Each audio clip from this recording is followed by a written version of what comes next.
Hey everybody, welcome to volume 5 of disturbing, creepy, paranormal, or just spine chilling stories that I find and narrate on Reddit. I'm really glad that you're joining me again. I'm really enjoying this series and I love reading these stories to you.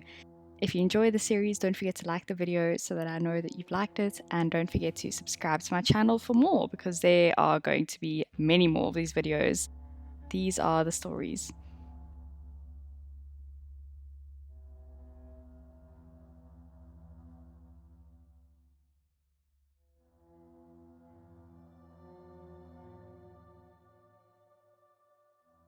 The Crocs and Socks Stalker. This actually happened a few hours ago, and I'm still unsettled about the whole encounter. I decided to drop it over here to get it out of my system. I've had creeps tailgate me or try to grab my attention on the road, and I just ignore them, which always worked, but this guy takes the golden medal. My shift starts at the afternoon, and I was feeling off for most of the day. A beautiful sunny day, mind you. You know, one of those days where you drag yourself out of your bed to adulting. I decided to lift my mood up, so I wore something new that I had. A beautiful, creamy, white faux fur vest, and I hit the road. Look like $1,000,000, feel like $1,000,000, right? Maybe not. I played some piano tracks and hoped that I'll get out of this funk. I just needed something to comfort me, and those two things didn't cut it. While I was driving to work, I decided to grab a drink. An iced, crisp green tea will definitely lift my spirits. There were two branches of a famous coffee shop, you know who, a grinning mermaid who's playing Twister. Ring a bell? I could have gone to the first one with the drive-thru, but they use a pretty crappy tea brand as they ran out of the good stuff. So I had to go to the one that was inside a mall. Anything to feel better, right? I parked my car and I saw a private fleet of black SUVs making it difficult to view the entrance. This is important later. I grabbed a cold bottle of water and headed to the counter. I paid for my drink and got a cherry lollipop, 'cause why not? Waited for my drink, and once I got it, I started walking out. I had to pass a fountain in the courtyard before I could reach the exit. I slowed my pace as I noticed that I was walking too fast. I felt a bit off, but brushed it off. As I passed between the SUVs, a bus shot through quickly. I stopped in shock as I almost walked in its path. This didn't make me realize what was happening, as I got distracted and wasn't aware of my surroundings. As I walked further, I had to pass an area where there isn't anyone. It was shaded but still outdoor, almost like under a bridge-style building, if that makes sense. This was the way to my car. I noticed that I wasn't aware of my surroundings till I heard footsteps on my right. Then I saw a man in my peripheral vision, walking and matching my speed. At first I thought he was in a uniform, so I assumed he was a part of the cleaning staff in the mall. I felt off, but I told myself that I'm being paranoid and overthinking. Next to my car and on my left side was a woman with a child, who were getting into their car. This will make sense later. I was sandwiched between my car and hers. I was getting my keys out of my fur vest, and then I had to turn around in order to open my driver door, as I was a bit ahead of it. Once I turned, I saw a man standing. Looked like in his late 30s, skinny, average height. He had a dark blue baseball cap with sunglasses, a grey shirt with some prints on it, and black sweatpants. Crocs shoes with socks. He was so close that it took me by surprise, and I was startled. But being nice and polite is in my blood, so I assumed nothing. The first thing that he said was, "Why are you afraid?" I told him that I wasn't, and asked him what he wanted. "Is your car for sale?" he asked while grinning. I said no. Then he started to ask about how my day was going and stuff along those lines. The heck, I don't know you. Alarm bells were ringing in my head. I smiled as to not escalate the situation. I knew I had to do something.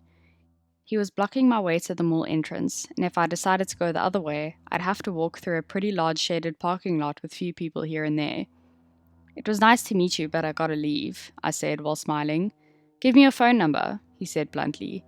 I just repeated the same phrase and took a step closer to my door, as I didn't want to show him that I was afraid. I was pooping bricks at that moment.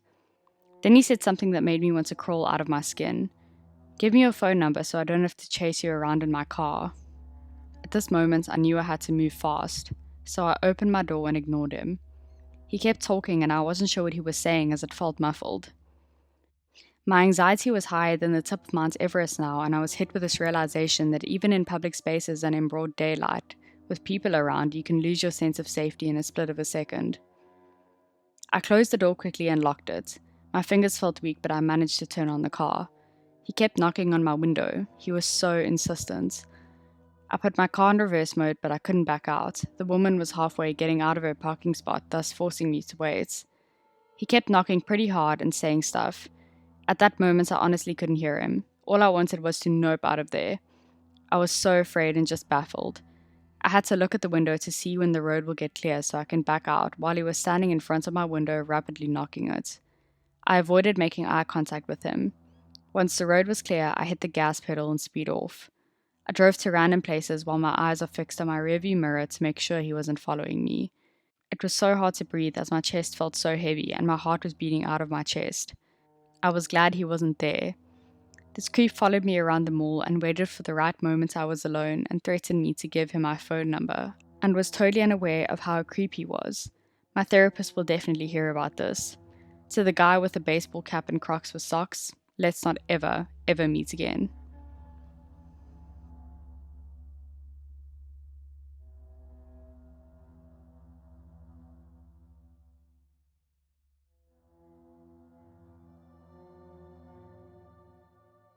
I heard my friend's dad come home after his funeral was over. At the time, I wasn't close enough with friend's family to attend the funeral comfortably, but I stayed at their house to wait for them to get back.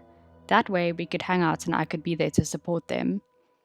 Friend leaves their house around 6 pm with their other two family members, leaving me at their home completely alone. Fast forward and it's getting late, around 10 pm, so I'm basically expecting my friend to be back at any second. My friend's dad was a construction worker and always wore steel-toed boots that were loud as they walked around the one-story house with wooden floors. But friend also wears steel-toed boots as they have a profession that requires them to as well. Important fact, their dad's room was directly across the hall from theirs, meaning you always heard their parents walking down the hall and going in and out of the room. 10:15 rolls around. I hear work boots walking down the hall. I get excited because I was extremely bored waiting for my friend and knew it was them finally home. But then the sound of the boots enter the parents' room across the hall and I hear the door shut, loud and clear. I wait in confusion, thinking maybe my friend was just doing something personal. 10 minutes go by and they still haven't come out of the parents' room. I then decide to walk out of the friend's room to find that the entire house, including the parents' room, is dark. No sign of anyone being home. Complete darkness and silence. At this point, I'm even more confused. Now, I decide to text my friend and ask, "What's taking so long for you to come back to your room? Is everything okay?" Thinking maybe they didn't turn the lights on for some reason in their parents' room. They responded that the funeral just ended and they're finishing cleaning up to leave where it was being held shortly. Nobody was even home yet. I'll never forget this moment for probably the rest of my life.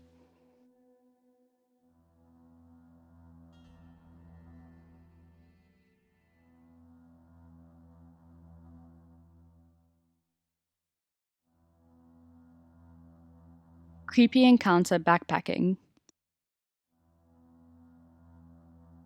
I, a 27-year-old female, went backpacking alone over the recent long weekend, which was 10 out of 10 beautiful. The second night I camped at a beautiful high elevation lake, which could also be accessed by a short 1 mile trail, so there were a few other campers and several people who were just day hiking or fishing. It was late afternoon and I was sitting around my camp reading when a guy in his mid-20s walked by carrying a fishing pole and a small cooler. Didn't think much of it, but 5 to 10 minutes later he doubled back and came and said hi. I said hi and went back to reading, but then without warning, he then sat down on a stump next to me. I was completely taken aback at this invasion of my space. He started asking me questions that were really just statements, but in a creepy amused tone, like, "So you're just reading?" And then looked behind me and noticed my tent and said, "Oh, you're staying the night here alone, huh?" I didn't say anything in response to this in particular, but it's obvious that I am. It's hard to explain, but his vibe was just really off. I was so uncomfortable that I couldn't even really form words or tell him I was trying to be alone to get him to leave. I was honestly paralyzed. His eyes were so dead and dark and just drilling into me. I just responded with like, uh-huhs, or yep, or something, and just tried to pretend I was still reading. Without warning, he pulls out and cracks a beer and lights a cigarette and just starts blowing it at me. At this point, I'm so uncomfortable and just not responding. Soon, another hiker wandered by and he strikes up a conversation with him, and I took the opportunity to grab my water filter and bladder and pretend to need to get water. I went to the shore and filtered some water super slowly and saw him walk away to go sit with the new guy, which made me super relieved, except that he kept looking in my direction. I came back eventually and got inside my tent for around 20 minutes. Everything was fine. I had the rainfly pulled back and was watching the sunset and loosely organizing my things when he popped out from behind my tent and stood maybe 1 foot from my door looking down at me. He didn't say anything, but just started laughing really creepily/fakely again. I asked, "What?" And his response was, "This is just really funny." I felt literally sick to my stomach and finally responded with something like, "I'm taking a nap now, so have a good night." He laughed again but luckily left. Later I saw him, still wandering around the camp with no real purpose, still looking in my direction often.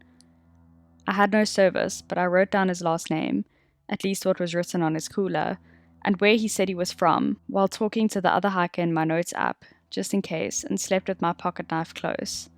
I debated leaving camp that night, but ended up staying and just leaving super early in the morning in case he came back. Normally, while backpacking, I think the worst thing that could happen is I might run into a bear or sprain an ankle. And maybe this seems not that bad as you're reading it, but this truly was the most unsettling experience I've ever had in the backcountry. I'm sure I'll be back out soon, but hopefully somewhere far away from this dude.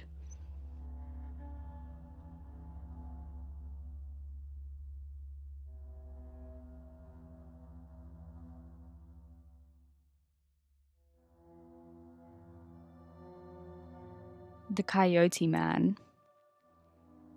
Ever since the age of 13, I've seen, heard, and felt things that are unexplainable more times than I can count. I have a family history of mental illnesses that could be the reason as to why I had those experiences. So when stuff like that happened, even though I was terrified, I would brush them off as hallucinations. I am on medicine now that is really helping me, and when I do have hallucinations, they are few and far between. However, this time in particular has me totally confused and thoroughly creeped out. I was 17 at the time. My family and I had just gotten back from vacation really late, and we had all agreed that a shower before going to bed would be really nice. My family is really big. There are 12 in my family, and 8 of us were living in the house. I said I would take the last shower because I wanted to sit outside and get some time alone. The only light source was one of those street lamps to light our driveway. Our house was in the middle of absolute nowhere. It had been about 15 minutes, and as time passed, an uneasy feeling started to creep into my stomach. I felt like it would probably be a good idea to go inside, but when I heard coyotes yipping and howling somewhere out in the field, I decided to stay outside for a little bit longer and listen to them. That's when pure fear consumed everything in my body. Not even controlling my own body, I slowly looked over to the road, and that's when I saw a 10-foot tall figure with elongated arms and legs and giant red eyes gliding down the road, about as fast as a slow-moving car. This thing was really, really thin, was standing completely straight up, and was hovering 1 to 2 feet above the road. I watched in horror as the thing passed by our house without a sound. The whole time I couldn't move. A couple minutes later, I finally regained control of my body and ran inside. I didn't tell anyone about it other than my doctor because I thought it was just another hallucination. A year later, I moved in with my sister and brother-in-law. Well, my brother-in-law and I were on a bike ride at about 11:30 at night, talking about creepy experiences we've had.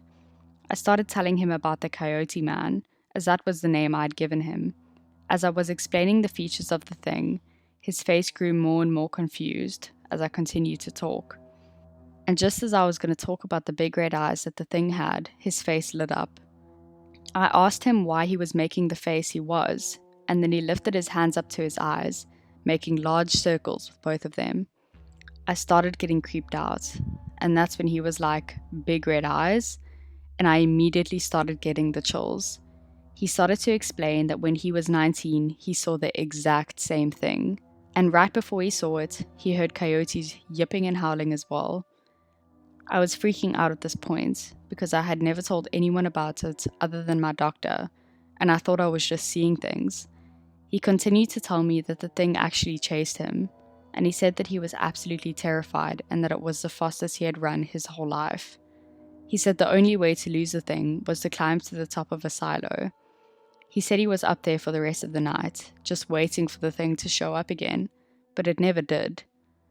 I got the chills for minutes on end when he told me that. I have no idea what that thing was, as I've never heard of anything like it since. Every time I think of that experience, I get super creeped out.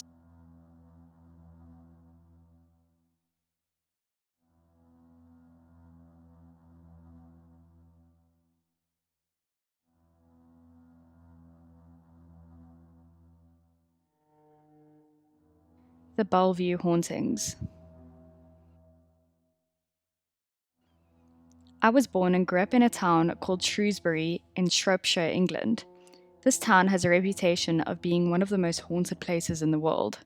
The town is well over 1,000 years old. A lot of the ruins of old buildings remain, even in the town centre. Everyone I know growing up had some sort of experience, haunted or otherwise, at some points in their lives. So, getting to my most haunted experience that spans a number of years, these aren't my only experiences, but this is the one that has affected me the most. My grandparents have a house in the Bellevue area of the town that all of the family, my mother and her siblings, grew up in. This house has a back bedroom that gives off a vibe that you just don't want to F with. It's the only room in the house that has the door always closed and is now used as a storeroom that my nan refuses to enter alone. It was used when I was a kid as spare bedroom for when me and my brother would stay over, but we hated being in that room. One night, me and my brother were asleep in there, and I woke up just in time to look over and see the lighting fixture on the ceiling next to my head. I can even remember the feeling of the cold plaster touching my cheek right before whatever the F was lifting me let go. I hit the mattress and immediately started screaming, obviously, and my dad burst into the room to find out what happened. I told him everything, but he was obviously skeptical, but I even remember him saying that the room was very cold, even though the heating was on, and there was an odd feeling he couldn't explain. My brother, who was asleep during the incident, said he had a dream that night of an old man standing over him, shouting for him to get out. And to this day, he is reluctant to talk about it because of how real it felt. Now, this is where it starts to get worse. I was told this was over a month after the first incident, but I was at home in my house, the other side of the town, and it happened again. Me and my brother at this time used bunk beds, and I slept on the top bunk. My dad was downstairs watching TV, and all of a sudden he said he got a feeling something was wrong, then realized the feeling he felt was the same as it was when I had the incident at my nan's. He ran upstairs, burst into the room just in time to catch me falling from the ceiling. I had been picked up, lifted over the bed's safety rail, and was hanging with my head tilted towards the ground, and my dad burst in to see me hanging there in mid-air for a split second before dropping, and he caught me. He was terrified and could never explain what happened. Nothing ever happened again until I was in my mid-20s. My nan was heading out somewhere for an overnight stay, so I said I would stay the night, feed the dogs, and sleep on the sofa. I did everything stated, went to sleep on the sofa, but woke up in the morning in the spare room, at the back of the room behind a load of storage boxes. It took me 5 minutes of moving the boxes out of my way to reach the door to get out, and to this day now, 14 years later, I have no idea how the hell I got in that room, over those boxes and to the back section of the room, without damaging anything. I've never been more frightened after waking up in all my life, and I've never stayed another night in that house since. My nan refuses to talk about that room. My granddad was the same prior to his death. I have no idea what happened in that house, what spirit or worse is living in that back room, but I'll never go back in that room for as long as I live.